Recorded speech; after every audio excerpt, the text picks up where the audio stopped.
మనం ఇప్పుడు ఏం చూడబోతుంటే ఎలాగ ఎగ్జామ్ట్ అలవెన్సెస్ని ITR1లో ఫిల్ చేయొచ్చు చూడబోతున్నాం. ఎగ్జామ్ట్ అలవెన్సెస్ ఏంటంటే సపోజ్ మీరు ఒక కంపెనీలో వర్క్ చేస్తుంటే ఆ ఎంప్లాయర్ వచ్చేసి మీకు వచ్చేసి ఎవ్రీ మంత్ వచ్చేసి సమ్ శాలరీని క్రెడిట్ చేస్తుంటారు. ఆ శాలరీ వచ్చేసి వేరియస్ థింగ్స్ ఉంటుంది. Example exempt allowances, non exempt allowances, basic salary, pension, అమలు ఎక్కువ థింగ్స్ ఉంటుంది. ఎగ్జామ్ట్ అలవెన్సెస్ ఒక కేటగిరీ. ఆ ఎగ్జామ్ట్ అలవెన్స్ వచ్చేసి నాన్ ట్యాక్సబుల్. సో ఇప్పుడు ఏం చెప్తున్నా what are exempt allowances for salary. ఇది వచ్చేసి నా బ్లాగు. ఈ బ్లాగ్ లింక్ కూడా ఈ వీడియో డిస్క్రిప్షన్ బాక్స్లో ఉంటుంది. There are certain types of income which are fully exempt from income tax as per section 10. So section 10 వచ్చేసి some exempt allowances ఉంటాయి, అది fully non taxable. And then there are many allowances which are fully exempt and some of them partially exempt. So some allowances ఏం వచ్చేసి partial exempt ఉంటుంది, partial వచ్చేసి tax ఉంటుంది. Example house rent allowance ఎత్తుకుంటే అది వచ్చేసి సమ్ పార్ట్ వరకు వచ్చేసి ఒక క్యాలిక్యులేషన్ ఉంటుంది. ఆ క్యాలిక్యులేషన్ యూజ్ చేసి ఎంత వచ్చేసి ఎగ్జామ్ట్ అలవెన్సెస్ ఎంత వచ్చేసి మనం ట్యాక్స్ పే చేయాలని ఉంటుంది. సో నెక్స్ట్ వచ్చేసి example house home rent allowance, conveyance allowance and etcetera. Exempt allowances in ITR1 till assessment year 2018. So 2018-19 వరకు ఏముందంటే మన ఎగ్జామ్ట్ అలవెన్సెస్ తనిగా చూపించాలని అవసరం లేదు. కానీ exempt allowances in ITR1 for assessment year 2018-19. So 2018-19 assessment ఇయర్కి ITR1లో ఒక కొత్తదిగా ఇంట్రడ్యూస్ చేసిన ఏంటంటే ఎగ్జామ్ట్ అలవెన్సెస్ మనం కన్ఫామ్గా చూపించాలని. So they asking us to show the exempt allowances while filing ITR1.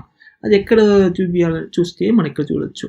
మనం వచ్చేసి ఇది ITR1 form taxes paid and verification click చేసినప్పుడు ఇక్కడ మనం ఫిల్ చేయొచ్చు.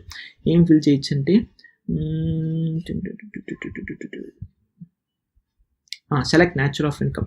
So select exempt income for reporting purpose. ఇక్కడ వచ్చేసి మనం వచ్చేసి మన యూస్ కేస్ మనకు వచ్చిన అలవెన్స్ ఏదిని మనం స్పెసిఫై చేసి ఎంత అమౌంట్ వచ్చేసి మనం మన ఎంప్లాయర్తో నుంచి తీసుకుని దీంట్లో స్పెసిఫై చేయాలా. సో అది ఏందని మనం డీటెయిల్గా దీంతోనే చూస్తున్నాను. ఆల్రెడీ దానికి ఒక బ్లాగ్ రాస్తుంటా, ఆ బ్లాగ్ యూజ్ చేసి ఇప్పుడు ఎక్స్ప్లెయిన్ చేయబోతున్నాను. So click on tax paid and verification tab. So click on tax paid and verification tab click చేస్తున్నా. అండ్ దెన్ ఏం చేయాలంటే go to exempt income for reporting purpose. So go to exempt income for reporting purpose, and then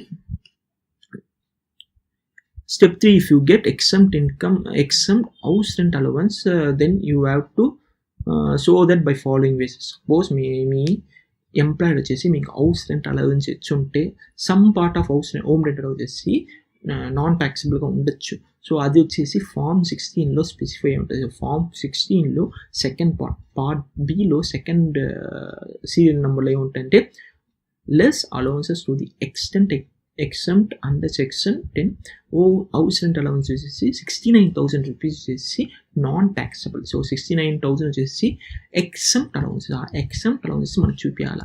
ఎలా చూపించాలంటే select section 10(13)A house rent allowance from the nature of income. So ఇక్కడ పోయేసి select house rent allowance, nature of income వచ్చేసి amount ఎంత 69,000 రూపీస్ని మనకి fill చేయాలి. 69,000 రూపీస్ని ఫిల్ చేయాలి.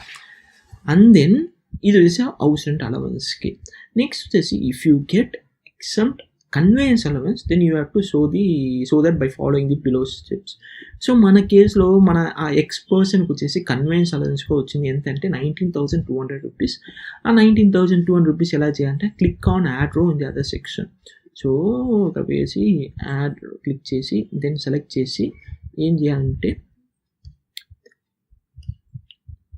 Refer 16 and add the exempt conveyance allowance. So refer 16 వచ్చేసి select section 10(14) amount receive towards the expenditure incur during the performance of duty.